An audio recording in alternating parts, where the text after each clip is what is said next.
There's a special buzz around this year's WonderCon, with an ever-growing number of stories and serials making their way to the silver screen. Fans and industry insiders are increasingly on the lookout for the next big thing. This means the annual California-based comic book, sci-fi and motion picture convention is an unmissable event. And the trailer park is one stand that attracts lots of attention. Everything you've heard. Among the most eagerly anticipated clips was a glimpse of the Mortal Instruments, City of Bones. It's been billed as the next Twilight, but the movie stars are understandably keen to play down any comparisons. All the stories are true. It's impossible to compare something to what was first known as the first franchise to really hit big, and that's Twilight. And, you know, it was its own entity into itself, and I think it's okay to hope to have a fan base like that, but I think when it comes to comparing and contrasting, it's so different. I mean, this is a world where there's angels and demons, and, you know, it's a totally different alternate universe. Your mother is A different universe or not, sequels have been planned if this first venture proves to be a success.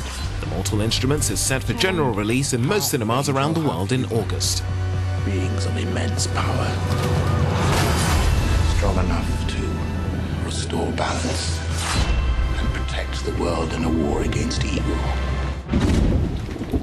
The 1981 low-budget horror movie that became a cult hit and launched director Sam Raimi's career has been rebooted, with the blessing of Raimi and original star Bruce Campbell.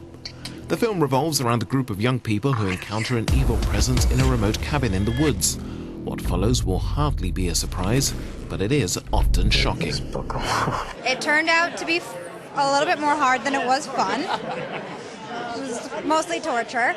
Every day I was like, how am I going to get through this? You know, getting buried alive was probably the hardest thing I did in this movie. I had a plastic bag tied around my head and an oxygen tube behind my ear, and I laid in a ditch until I was completely covered with dirt. And that was hard. Evil Dead is set for staggered worldwide release across cinemas this week.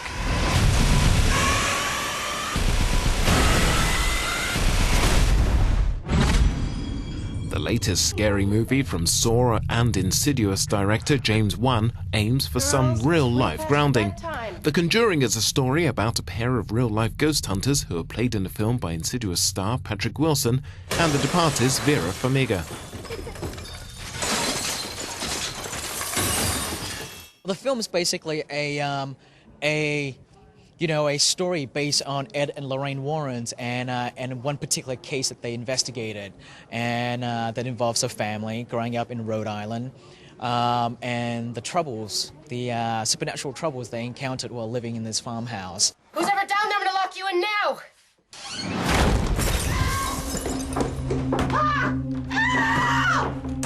The Conjuring is set for worldwide release this summer.